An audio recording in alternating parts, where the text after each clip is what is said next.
বাড়িতে কড়াইশুঁটি এসেছে আর কচুরি হবে না, তাই কখনো হতে পারে? সাথে কষা কষা আলুর দম বানিয়েই ফেললাম আজকে। কচুরি বানানোর জন্য কড়াইশুঁটিগুলো আগেই ছাড়িয়ে রেখেছিলাম। এরপর কড়াইশুঁটি, 2 টুকরো আদা ও 2 কাঁচা লঙ্কা দিয়ে ভালোভাবে পেস্ট করে নেব। পুরো মিহি পেস্ট করতে হবে, যাতে কোনো রকম দানা না থাকে। এরপর গরম কড়াইতে সাদা তেল দিয়ে তাতে দিয়ে দেবো কালো জিরে ও হিং ফোড়ন। এরপর দিয়ে দেবো কড়াইশুঁটির পেস্ট।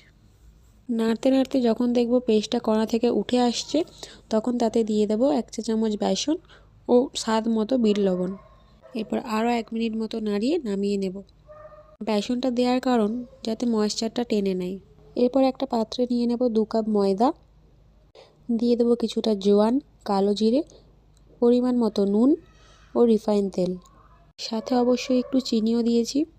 তেলটা এমন পরিমাণ নিতে হবে যেন ময়দাটা হাতে নিয়ে পাকালে ভেঙে না যায়। এই যে এই রকম পরিমাণ মতো জল দিয়ে ময়দা মাখা আমার হয়ে গেছে।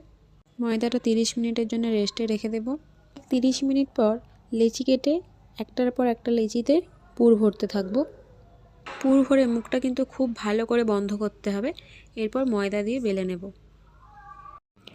আমার কিন্তু কোনো রকম পুরটা বাইরে বেরিয়ে আসেনি। খুবই সাবধানের সাথে বেলতে হবে যেন বেরিয়ে না আসে। এইভাবেই সবগুলো বেলে নেব।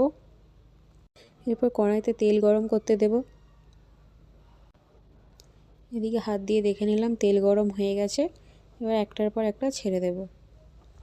কড়াইতে দেওয়ার পরে ওপর থেকে তেলগুলো এইভাবেই স্প্রেড করতে হবে। এগুলো কিন্তু দারুণ ফুলছিল। ঠিক একই রকমভাবে সবগুলো ভেজে নেব।